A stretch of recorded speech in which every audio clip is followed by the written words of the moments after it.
Good morning વિદ્યાર્થી મિત્રો। આજે આપણે ધોરણ 2 ગુજરાતી પર્યાવરણ ગુજરાતીમાં આપણે સૌ તોફાની ભણીશું, બરાબર। તો પ્રશ્ન નંબર 14, યોગ્ય શબ્દનો ઉપયોગ કરી ખાલી જગ્યા પૂરો। તો પાંડવો અને કૌરવો ખાલી જગ્યા નગરમાં રહેતા હતા। તો હસ્તિનાપુર। બધા પાંડવ ખાલી જગ્યાની વાત માનતા હતા। તો યુધિષ્ઠિર। આંબલી પીપળી રમવાની વાત ખાલી જગ્યાએ કરી। તો દુર્યોધને। દુર્યોધન અને બીજા કૌરવો ખાલી જગ્યા પર બેસીને હસતા હતા। ઝાડ ખાલી જગ્યાને બહુ ગુસ્સો આવ્યો। ભીમે પોતાનો ખાલી જગ્યા જેવો પગ પછાડ્યો, હાથી જેવો। દુર્યોધન અને ખાલી જગ્યા ઝાડ પર હતા। દુશાસન।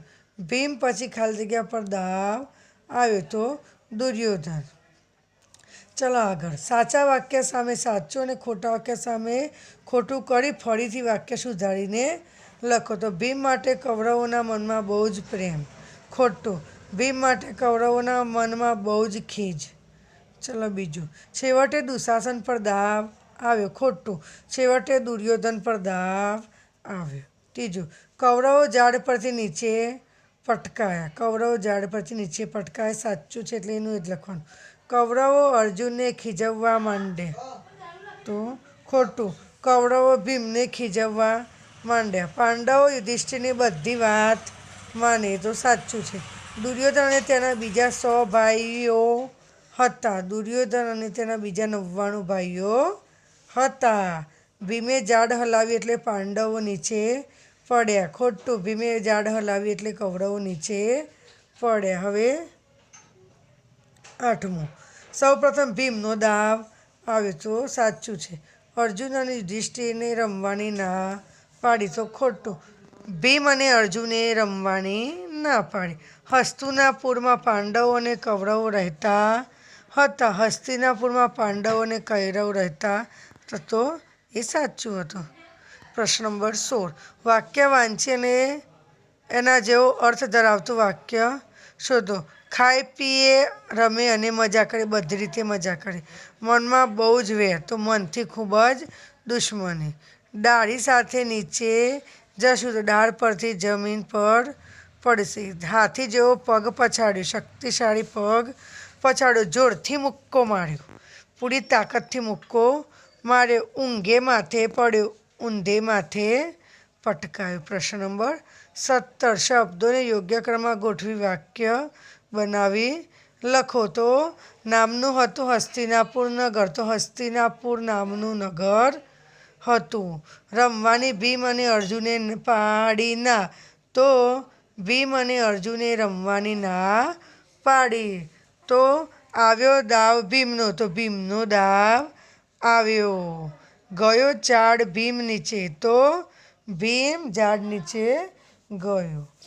ગુસ્સો ભીમને બહુ આવ્યો, તો ભીમને બહુ ગુસ્સો આવ્યો। ઝાડ આખું ગયું ધ્રુજી, તો ધ્રુજી ગયું આખું ઝાડ।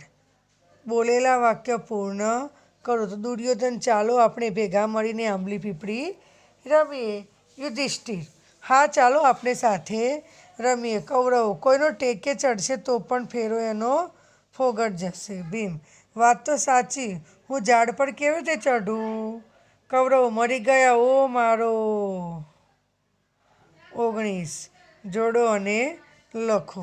તો શું છે ભાઈ, વચ્ચે નો, ની અને નું આપેલું છે અને આજુબાજુ શબ્દો આપેલા છે। શબ્દો જોડી અને તમારે બીજા શબ્દો બનાવવાના છે। જે કે ભીમની ગદા, અર્જુનનું બાણ, વડના ટેટા, પપ્પાનું સ્કૂટર, દાદાની લાકડી, બારીનો પડદો, મમ્મીનું પાકીટ, પેન્સિલની અણી, લીંબુનું શરબત, પાંડવોનો મહેલ। 20, વાંચો અને લખો। ભાઈ નમૂનો આપ્યો છે જો, ખેતરનું ખેતર, દરજીની કાતર, સંજયની પેન્સિલ, રિયાનો દડો, ઉદયનું ઘર, સુનિલના કપડાં, રીતેશની ચોપડી ઇકબાલની, લખોટી પિંકીનું, રમકડું રેશમાની, ઢીંગલી લેખકની કલમ કુંભારનો, ચાકડો ટપાલીનો, થેલો ગોવાળની, લાકડી કાછિયાનું, ત્રાજવું દિયાનું, દફતર. હવે પ્રશ્ન નંબર 21. ગમતા વાક્ય સામે સાચું નિશાની કરી નમૂના પ્રમાણે લખો. મને કાળી પેન ગમે, મને લાલ પેન ગમે. તો મને લાલ પેન ગમે, મને કાળી પેન ન ગમે. ચલો બીજું, મને ઘેર જમવું ગમે, મને બજારમાં જમવું ગમે. તો વાક્ય બનાવવાનું છે, મને ઘેર જમવું ગમે, મને બજારમાં જમવું ન ગમે. ત્રીજું, મને હળવું બેટ ગમે, મને ભારે બેટ ન ગમે. ચોથું, મને નાની ઢીંગલી ન ગમે, મને મોટી ઢીંગલી ગમે. મને ગરમ નાસ્તો ભાવે, મને ઠંડો નાસ્તો ન ભાવે. મને ઊંચી લપસણી ગમે, મને નીચી લપસણી ન ગમે. મને તીખું શાક ભાવે, મને ગળ્યું શાક ન ભાવે. પ્રશ્ન નંબર 22.